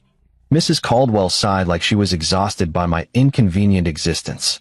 We've given this a lot of thought, and it's clear that this marriage isn't working. I raised an eyebrow. It isn't working? Or I'm not working for you? Brandon scoffed. Oh, come on, man. Don't make this dramatic. I turned my gaze on him. You mean like ambushing me with a room full of people and shoving divorce papers in my face without Sophia even knowing? That kind of dramatic? That wiped the smirk off his face. I looked back at Mr. Caldwell. Where's Sophia? He didn't answer. I stepped closer, my voice sharp. Where is my wife? Mr. Caldwell exhaled slowly, like a man annoyed that he had to explain himself. She's not here. I nodded once, letting that sink in. So you plan to divorce without telling her? It's for her own good, Mrs. Caldwell said smoothly, as if this were some intervention and not a backroom execution of my marriage. You don't contribute to this family, she continued. You don't respect our traditions. You don't support Sophia's future the way a husband should. This arrangement has been an unfortunate distraction. A distraction. I let the word hang between us, my lips curling into a small, humorless smile. This is cute, I murmured, shaking my head. Cute. Brandon snapped, pushing off the fireplace. What's cute is that you think you belong here. You were a mistake from the start. We're just cleaning it up. I chuckled under my breath. Cleaning it up. Right. Lena shifted uncomfortably in her seat, her fingers tightening around her phone.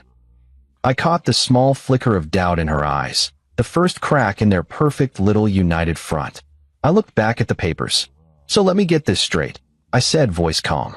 You ambushed me, drafted up divorce papers without my wife's knowledge, and now you expect me to sign them because you said so. It's for the best, Mrs. Caldwell insisted. For who? I countered. Silence. Then, Mr. Caldwell, in his ever-so-patient tone, said, We'd prefer to do this the easy way. I tilted my head. And the hard way? His fingers drummed against the table. Let's not go there. Oh, there it was. The unspoken, or else hanging in the air. They thought they could back me into a corner. That I would break under their pressure, fold like a nobody who had just realized he was being thrown out of a world he was never supposed to enter in the first place. They thought they had power over me. They didn't know I had come prepared. That was when I smirked. I reached into my jacket pocket and pulled out my own folder. A thicker one. Heavier. I tossed it onto the coffee table, right next to their divorce papers. Actually, I said, leaning back, I have a surprise for you too. I watched the way their faces shifted. How Mrs. Caldwell's practiced smile wavered for the first time. How Mr. Caldwell's fingers stilled against the table. How Brandon, ever the smug little snake, narrowed his eyes like he suddenly wasn't sure he was still in control of this conversation. No one reached for the folder at first. It was Mr. Caldwell who finally took it, flipping open the cover with a measured breath. I watched him read the first page, and then the second, and then the color drained from his face. Mrs. Caldwell took it from him next, skimming through the pages so fast her hands started to shake. Brandon grabbed a sheet, scanned it, and his entire expression shattered. What the hell is this? He choked out. I smiled, slow and deliberate. Proof. Silence crashed over the room like a tidal wave. They weren't expecting this. They thought they had all the control, that they were leading this conversation. They weren't. I had just turned their perfect little coup into a full-blown war, and they had no idea what was about to hit them. Mr. Caldwell clenched his jaw so hard I thought his teeth might crack. His voice was quiet, but laced with fury. "You have no idea what you've done." I leaned forward, my smirk deepening. "Oh," I murmured, "I think I do." The silence in the room was deafening. It was the kind of silence that doesn't just fall. It crashes, shatters, and leaves everyone scrambling to pick up the pieces. Mr. Caldwell stared at the documents in front of him, his hands gripping the pages so tightly that I half expected them to rip. Mrs. Caldwell sat frozen beside him, her usual composed demeanor crumbling as her eyes darted over the text. Brandon, always the first to open his mouth, was completely still, his face drained of color. Lena, ever the quiet observer, clutched her phone like it was the only thing grounding her to reality. I crossed my arms and leaned against the back of the armchair they had so graciously offered me earlier. No snide remarks now. I mused, watching them struggle to process what they were looking at. No smug smiles. No veiled insults about how I'm beneath your family. No one answered. Perfect. Mr. Caldwell was the first to snap out of it, his jaw tightening as he slowly set the folder down on the coffee table, like it might explode if he moved too fast. "Where did you get these?" His voice was measured, but I could hear the underlying panic. I tilted my head. "The same way you got my divorce papers drafted without Sophia's knowledge, I imagine. A few well-placed connections, some thorough digging, and the truth just falls into your lap." I smirked. "The difference is, I actually have something worth showing." Mrs. Caldwell's hands trembled as she flipped through another page. Her breath hitched. "This is ridiculous." "Oh," I raised an eyebrow. "Then why are you shaking?" Brandon finally found his voice, though it was weaker than usual. "This is fake," he spat, though the way he refused to look at me said otherwise. "You think you can just waltz in here and accuse our family of this nonsense? You have nothing." I exhaled a soft chuckle and walked over to the coffee table, tapping the folder with my finger. "That right there," I said, my voice smooth. "That's bank records, email chains, proof of your parents' financial manipulation. The distraction you claimed I was? That was just your cover while you drained Sophia's accounts to patch up your little business failures." Brandon's nostrils flared. "That's a damn lie." I shrugged. "Is it?" I reached into my pocket, pulling out a USB drive, and casually tossed it onto the table next to the folder. "If you'd prefer, I can pull up the audio recordings instead. There's nothing quite like hearing someone admit to their crimes in their own voice, don't you think?" Mrs. Caldwell's breath audibly caught in her throat. Brandon lunged for the folder, but Mr. Caldwell snatched it away before he could so much as touch it. His fingers curled around the edges like he was physically holding his family together. "Enough," he growled. I leaned in slightly. "Oh, I don't think we're anywhere near enough." His glare was sharp enough to cut glass, but I wasn't intimidated. Not anymore. Not when I knew exactly how much power I held at this moment. Mrs. Caldwell looked at me, her expression suddenly pleading. "Matthew, let's be reasonable." "Reasonable?" I laughed, shaking my head. "You all lured me here under false pretenses, shoved divorce papers at me like I was some employee you were firing, and now that you realize you don't have the upper hand, you want to be reasonable." I gestured to the USB drive. "You were willing to go behind Sophia's back to get rid of me, but the second I fight back, you want to negotiate." Brandon clenched his fists. "You have no right to do this." I scoffed. "Oh, I have every right. See, you made a crucial mistake. You thought I was just some clueless idiot who would roll over and take it. You thought you had all the leverage." I gestured around the room. "Look at you. Look at all of you. You brought in the whole family for this, planned an entire ambush, convinced yourselves that I'd be too shocked or weak to fight back." I smiled. "You underestimated me." Mr. Caldwell exhaled through his nose, gripping the folder like it was a lifeline. "What do you want?" "Bingo." I pushed off the chair, taking my time as I reached for the pen that was meant for me, the same one they had placed neatly next to the divorce papers, expecting me to sign away my marriage like it was a failed business deal. I picked it up, twirling it between my fingers, letting the anticipation settle over them like a heavy fog. Then I looked at Mrs. Caldwell. "You said this was for Sophia's own good, right?" She swallowed, nodding stiffly. "Then I say we let her decide." Her face fell. Mr. Caldwell's knuckles went white against the folder. "That's not an option. I shrugged. It is now. Brandon shook his head furiously. She's too. Too what? I challenged. Too smart. Too strong. Too capable of making her own decisions. I tapped the USB again. Because trust me, if you really believe she was too naive to see the truth, you wouldn't have worked so hard to hide it from her. Lena, who had been uncharacteristically quiet this whole time, suddenly stood up.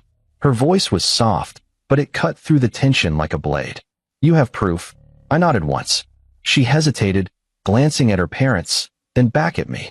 Everything. My lips curled. Everything. She exhaled slowly, looking down at the table, her hands gripping the sides of her dress. I could see the conflict in her eyes. She wasn't innocent in all of this, but she also wasn't as far gone as the rest of them. Brandon scoffed. Oh, don't tell me you're actually buying into this. I don't know. Brandon, she cut in sharply, her voice stronger now. Shouldn't Sophia be the one to decide? The room went dead silent. I watched as Mr. Caldwell clenched his jaw so hard I thought it might shatter. Mrs. Caldwell looked like she was on the verge of a panic attack. And Brandon? He looked like he wanted to punch a hole in the wall. I let the moment stretch, savoring the way their perfect little coup was falling apart in real time. Then I spoke, my voice calm but firm. I suggest you call Sophia, I said, stepping back. Because I'm not signing a damn thing until she hears the truth. And just like that, I turned their ambush into a full-blown war. Silence. Heavy, suffocating silence. The Caldwells were frozen, staring at me like I had just flipped the entire chessboard. And I had.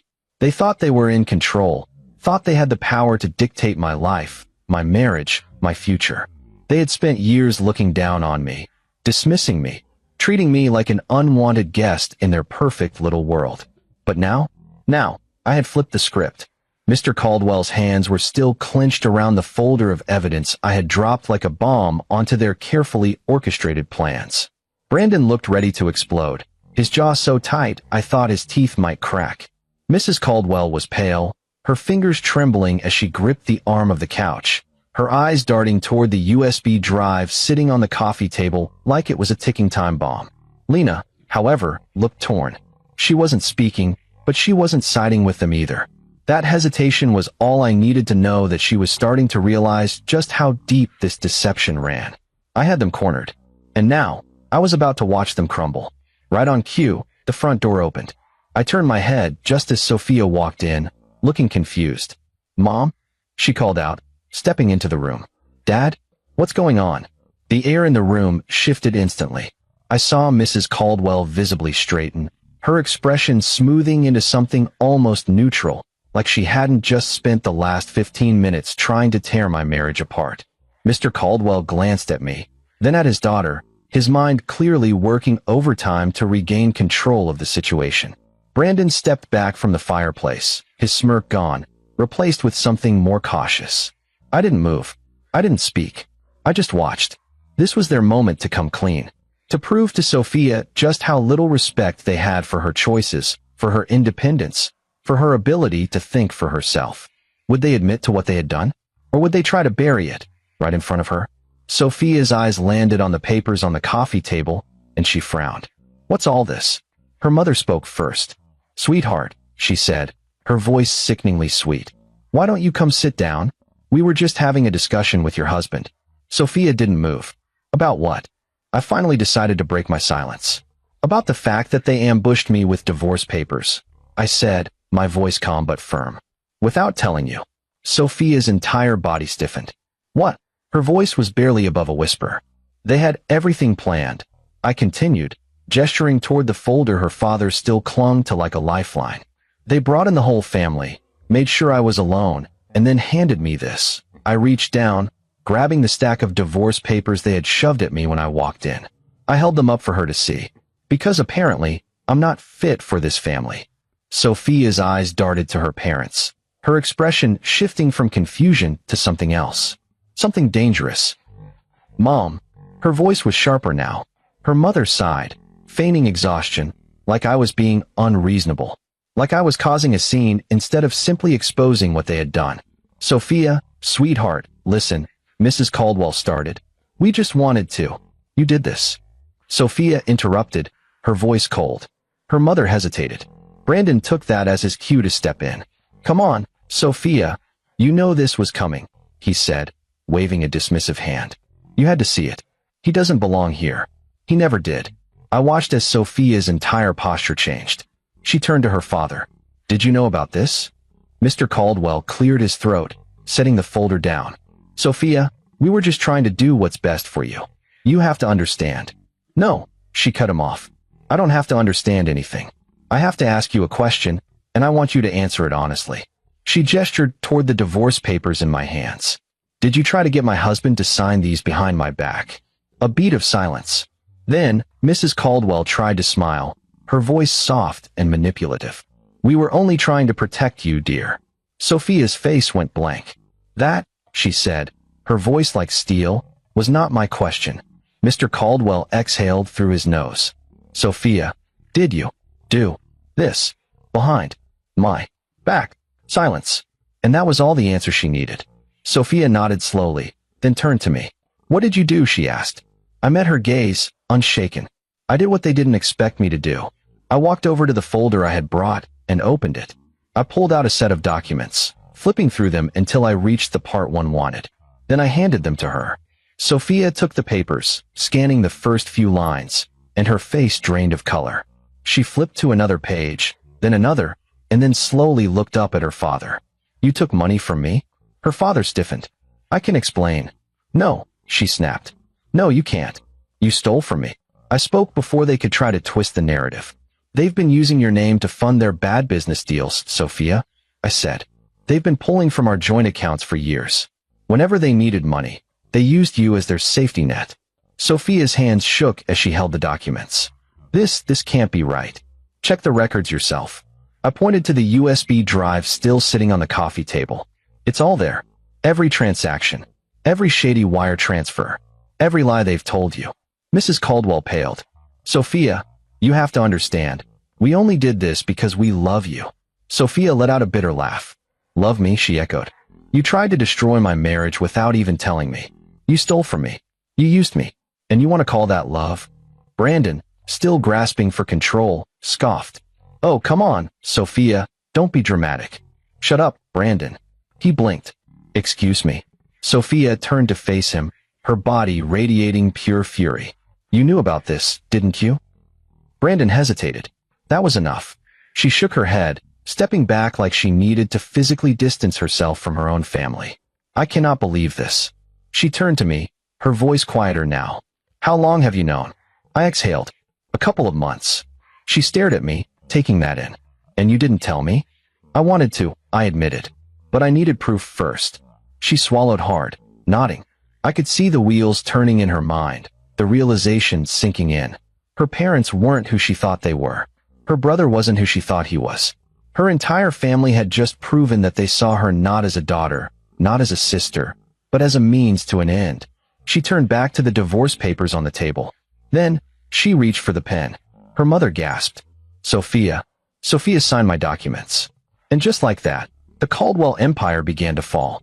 The moment Sophia signed those papers, I swear I could hear the foundation of the Caldwell family's power cracking beneath them. Mr. Caldwell's face went stone white, his fingers gripping the edge of the table like he needed something solid to hold on to. Mrs. Caldwell let out a soft gasp, barely above a whisper, but it was Brandon who snapped first. You can't be serious, he spat, stepping forward like he could physically undo what had just happened. Sophia, you don't actually believe any of this, do you? Sophia turned to him slowly. Her eyes, usually filled with warmth, usually the same ones that had looked at me on our wedding day with nothing but love, were ice cold. You think I don't believe the bank records? She asked, her voice controlled, deadly. You think I don't recognize my own name on transactions I never approved? Brandon opened his mouth, then closed it. He knew there was nothing he could say to explain the evidence sitting right in front of them. I can't believe you did this, Sophia continued, shaking her head. You, all of you, you used me. Mrs. Caldwell straightened her back, regaining just enough of her composure to try and twist the narrative. Sweetheart, we were never using you. We were protecting you. Sophia let out a sharp laugh, one that had zero humor in it. Protecting me? She echoed. By lying to me? By stealing from me? By trying to erase my marriage without even telling me? Her mother flinched. I I watched as Mr. Caldwell exhaled through his nose, his jaw tightening so much I thought it might snap. His face had that calculated stillness of a man trying to find a way out of a losing game. That's when he made a mistake. Instead of apologizing, instead of taking any accountability, he looked directly at me. "You planned this, didn't you?" he said, his voice low and accusing. "You played the victim, but the whole time, you were setting this up." I didn't even blink. I wasn't the one draining my daughter's accounts behind her back. His nostrils flared. "You're a snake." I leaned forward slightly. "And you're a fraud." The room tensed, the unspoken war between us now fully out in the open. Mr. Caldwell wasn't used to losing. He wasn't used to being exposed. For years, he had been untouchable, hiding his financial disasters behind his prestigious name and the illusion of control. But the moment I threw their secrets onto the table, that illusion shattered. And he hated it. Sophia broke the tension first, turning to her father with a look that made it painfully clear she was seeing him for the first time. Really seeing him. "I trusted you," she said, her voice raw. "You made me believe I could count on my family, that you had my best interests at heart." Her father opened his mouth, but she cut him off. "You knew," she continued, her voice rising. "You knew exactly what you were doing, and you thought I was too blind to see it. You thought I'd never find out." Lena, who had been silent this whole time, finally spoke up. "I didn't know," she whispered. The words were small, but they carried weight. Mrs. Caldwell turned to her sharply. "Lena." "I didn't," Lena insisted, looking between them all. "I thought you were just, I don't know, moving money around. I didn't know you were stealing." Mr. Caldwell clenched his jaw. "It wasn't stealing." Lena scoffed, her voice unsteady. "Then what would you call it?" Silence. I took in the fractured state of their family, watching as the cracks in their armor spread faster than they could cover them. Then, Brandon snapped. "This is ridiculous," he muttered, shaking his head. "You're really going to throw away everything for him?" His eyes locked onto Sophia with pure resentment, like this was somehow all my fault instead of their own. Sophia didn't even hesitate. "I'm throwing away nothing," she said, voice steady. "I'm taking back everything you try to take from me." Brandon let out a harsh laugh, turning back toward their father like he was expecting backup, but Mr. Caldwell wasn't looking at him. He was staring at the divorce papers on the table. His hands twitched. His breathing was controlled, but I could see the tension in his shoulders, the way his fingers curled against his palm. He was realizing it now. He had lost. For years, he had treated Sophia like a pawn, controlling every major decision in her life under the guise of family duty. He thought she would always fall in line, always defer to their authority. But now, she had made a choice. And it wasn't them. "Dad," Brandon said, stepping forward slightly. "Say something." Mr. Caldwell didn't answer. I could feel the anger building inside him, but not the kind that explodes. Not yet. No, he was calculating. He was waiting, trying to find a way to regain control. So I made sure he knew there was no way out. "You know what happens next, don't you?" I asked, watching him carefully. His eyes flickered toward me, cautious. I gestured toward the USB drive still sitting on the table. "Everything in that folder? It's already backed up. And a copy?" "That's already in my lawyer's hands." Brandon's head snapped toward me. "You wouldn't." I just smiled. "I would." The silence that followed was thick, choking, like the last dying breath of a kingdom before it crumbles.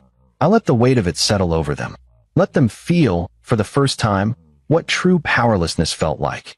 Then I straightened, picking up the divorce papers from the table, flipping through the signed pages. "Thank you, Sophia," I said, slipping them into my folder. "Now we're done here." I turned toward the door, but Sophia's voice stopped me. "Not yet." I turned back. She was staring at her father, her gaze unwavering. "I want you to look at me," she said quietly. Mr. Caldwell finally lifted his head. "You built your life around control," Sophia said. "You told yourself that if you dictated everything, you'd never lose. But guess what?" She gestured to the empty space between them, to the family she no longer belonged to. "You just lost everything." Mr. Caldwell's hands curled into fists. Mrs. Caldwell was crying silently. Brandon stood rigid, his jaw clenched so hard it looked painful. "Lena?" Lena just looked sad. Sophia let out a slow, controlled breath, then reached for the USB drive. "I'll let the authorities handle the rest," she said simply. Then she turned to me. "Let's go." And just like that, we walked out the door, leaving behind the wreckage of the Caldwell dynasty. As we stepped outside the Caldwell estate, I could still feel the weight of everything I had left behind in that suffocating room.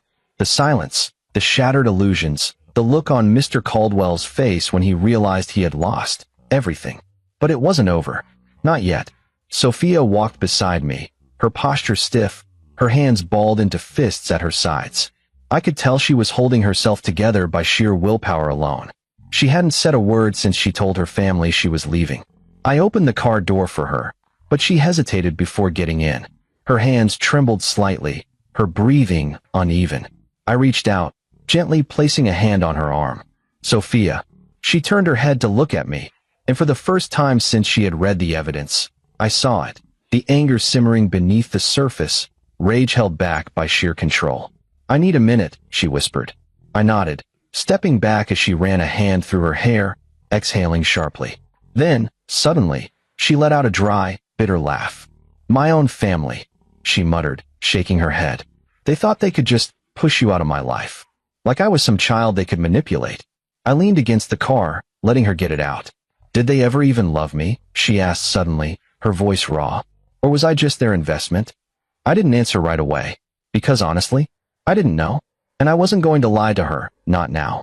I think they convinced themselves that controlling you was love, I said finally.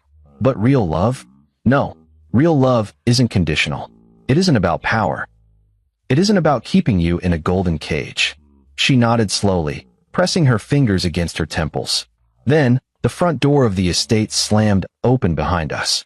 We both turned just in time to see Brandon storming down the steps, his face twisted in fury. Sophia, he barked.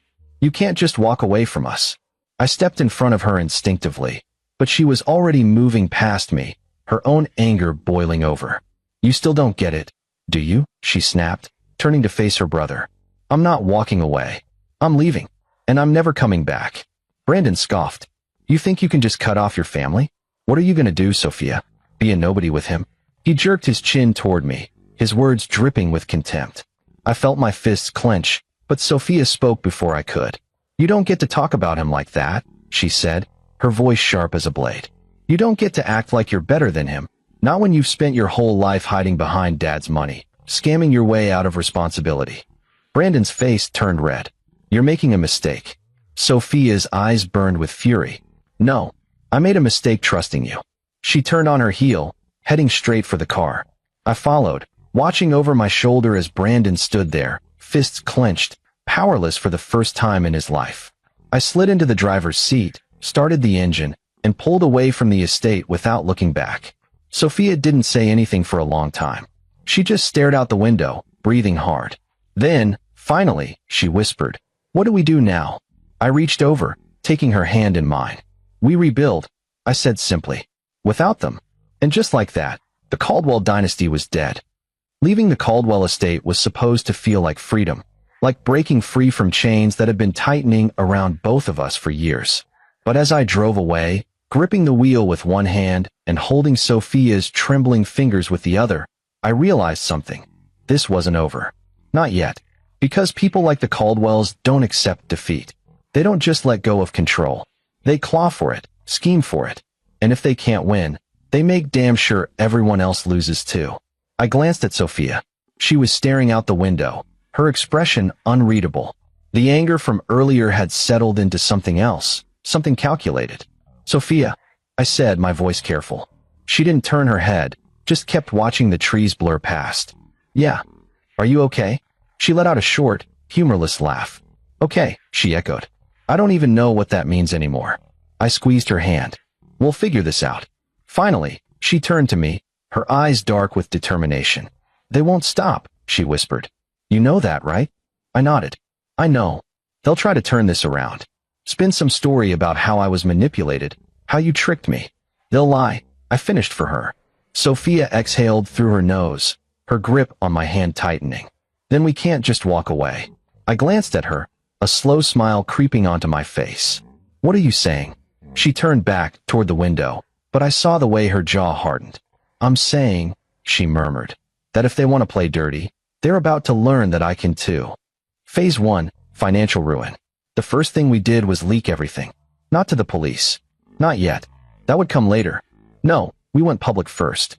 It started with whispers, subtle rumors spreading through the exclusive Silverwood Heights social circles, where reputation was everything. The Caldwells had built their legacy on the illusion of wealth and power, and the best way to tear them down was to rip that illusion apart. Sophia knew exactly who to talk to, which socialites would be desperate for a scandal, which ones hated her family, but had always been too afraid to speak up. Within a week, stories started circulating about shady business deals, embezzlement, and backdoor financial losses. At first, people dismissed them as gossip. But then, someone got their hands on the real documents. Documents that just happened to find their way into a journalist's inbox. From there, it exploded. The story went viral in their social circles. The once untouchable Caldwells suddenly found themselves under scrutiny. Investors pulling out, clients backing away, business partners distancing themselves. Then came the banks, with their financial empire unraveling. It didn't take long before creditors came knocking. Their assets were reevaluated, and suddenly, all those loans they had taken out, they couldn't keep up. The house in Silverwood Heights, the one they had used as collateral, seized. The luxury cars, repossessed. The once flourishing Caldwell enterprises, collapsing under lawsuits. Sophia read every headline that came out, every scathing article detailing her father's business failures, every news alert announcing that Brandon had been removed from a board position. And every time, she just smiled. Phase 2, Brandon's fall. The thing about Brandon was that he had always been the golden child. The one groomed to take over the family name. The one given everything, protected from consequences. Until now. With his father's company sinking, Brandon found himself exposed. See, while Mr. Caldwell had been embezzling, Brandon had been doing worse. Using company funds for personal expenses. Setting up shell accounts to funnel money into private investments. And unlike his father, who at least knew how to cover his tracks, Brandon was sloppy. It didn't take long for forensic accountants to trace where the money had gone. And when they did, Brandon was hit with criminal charges. Sophia and I were at home when we got the news. I was making coffee when her phone buzzed. She glanced at the screen, read the headline, and then let out a slow exhale. Well, she murmured, setting the phone down. Brandon's been arrested. I raised an eyebrow. For what? She picked up the phone again, scrolling. Fraud. Money laundering. Wire fraud. I chuckled. Busy guy. Sophia smirked, taking a sip of her coffee. Not anymore. And just like that, the golden child was gone. Phase 3, the final nail in the coffin. Mr. Caldwell was next. The moment Brandon was arrested, authorities turned their eyes to him. The forensic audit on his company uncovered years of financial fraud, shady dealings, and unpaid debts. Lawsuits piled up, and one by one, his former allies, business partners, investors, even friends, turned their backs on him. Nobody wanted to be associated with a sinking ship. And soon, Mr. Caldwell was facing a fate even worse than prison. Irrelevance. See, men like him don't fear losing money. They know how to rebuild. What they fear, what truly terrifies them, is losing status, losing control. Mr. Caldwell went from powerful businessman to outcast in less than 6 months. Nobody returned his calls. Nobody invited him to exclusive events. Nobody wanted anything to do with a disgraced man with no money, no business, and no influence. And that was worse than any prison sentence. Sophia and I finalized our divorce shortly after. Not because we didn't love each other, but because we wanted nothing tying us legally to her family. We sat in the lawyer's office, signing the final documents, and when it was over, Sophia smiled. A fresh start, she said. I reached across the table, squeezing her hand. We did it. And we had. We weren't running anymore. We weren't trapped under the Caldwell name, under their control. We were free. A few months later, Sophia and I were sitting at a quiet cafe, watching the world move on. Sophia scrolled through her phone, her lips twitching upward. Mom's living in a 2-bedroom rental now, she murmured. I chuckled. I bet she still acts like she owns the country club. She does, Sophia said dryly, shaking her head. But nobody invites her anymore. I smirked. And your dad? She turned her phone toward me. It was a picture of Mr. Caldwell, standing outside a law firm, looking older, defeated. He tried to apply for a job, she said. Didn't get it. I let out a low whistle. Damn. Sophia set her phone down, her expression unreadable for a moment. Then she exhaled and leaned back in her chair. They did this to themselves, she said simply. And she was right. They thought they were untouchable. They thought they could dictate her life, erase me, control everything. But in the end, they lost everything. And we walked away, free, victorious, and untouchable. It had been months since we walked out of the Caldwell estate, leaving behind the wreckage of their perfect little world. Months since we exposed the truth, shattered their influence, and let them drown in their own corruption. But the beauty of revenge isn't in the moment it happens. It's in the aftermath. The slow, excruciating fallout as everything they once controlled crumbles around them. The Caldwell downfall. The Caldwells had always been careful, meticulous in the way they crafted their image. The respected businessman, the doting mother, the successful heir, the golden family. But when you take away the money, the reputation, the power, all you're left with is the truth. And the truth was, they were nothing without their illusion of control. Brandon's arrest had been the first domino to fall, exposing his fraudulent accounts, his embezzlement schemes, and his reckless financial decisions that had been propped up by his father's name. With the family business already under fire, Mr. Caldwell could do nothing but watch as his legacy crumbled. Bankruptcy filings, lawsuits, creditors seizing assets, their lavish estate, gone, their country club memberships, revoked, their private accounts, once filled with generational wealth, frozen under investigation. Mr. Caldwell's business partners, the same ones who used to praise him at every gala, shake his hand at every fundraiser, call him a visionary, suddenly didn't know him anymore. He was toxic now, a failure, a disgrace. And people like him, they don't survive disgrace. Mrs. Caldwell, she had been the face of high society, the woman who dictated which families mattered and which ones didn't. But now, she was nothing but a scandal. Once the queen of Silverwood Heights, she had been blacklisted from the very social circles she used to command. Invitations stopped coming. People stopped returning her calls. The same women she used to sip champagne with at luncheons were now whispering behind her back, relishing in her downfall the way she once relished in the suffering of others. And Brandon? He was in prison, facing years behind bars for financial fraud, wire fraud, and embezzlement. The golden son, the heir, the one who was supposed to carry on the family name, now he was just another criminal in an orange jumpsuit. And when it came time for his sentencing, Sophia and I sat in the back of the courtroom, watching as he was led away in handcuffs. He turned once, locking eyes with Sophia. His stare was filled with hate, with resentment, with the fury of a man who had spent his entire life believing he was untouchable, only to realize that the world didn't work that way. Sophia? She didn't flinch. She just smiled. The divorce and the new beginning. After everything, the last step was our divorce. Not because we didn't love each other, but because we needed a clean break. I remember the day we signed the final papers, sitting in the lawyer's office. Sophia glanced at me, her fingers running over the crisp pages of her freedom. "This doesn't feel like an ending," she murmured. I smiled.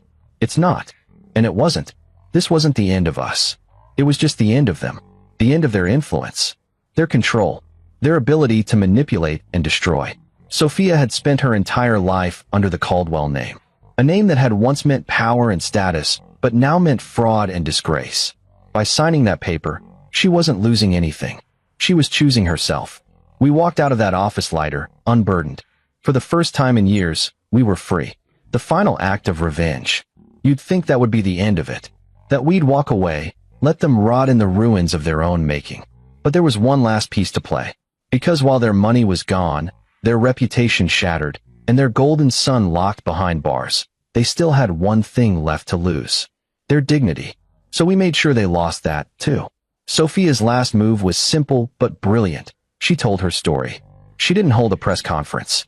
She didn't seek out TV interviews or some grand spectacle. She simply sat down, wrote a detailed letter, and sent it to every major publication in the city. It was raw, honest, damning. She told the world about her parents' betrayal, the way they tried to control her, steal from her, manipulate her into believing she was nothing more than an asset to be used. She wrote about Brandon's fraud, about the night they ambushed me with divorce papers, about how they tried to erase me like I had been nothing but a temporary inconvenience.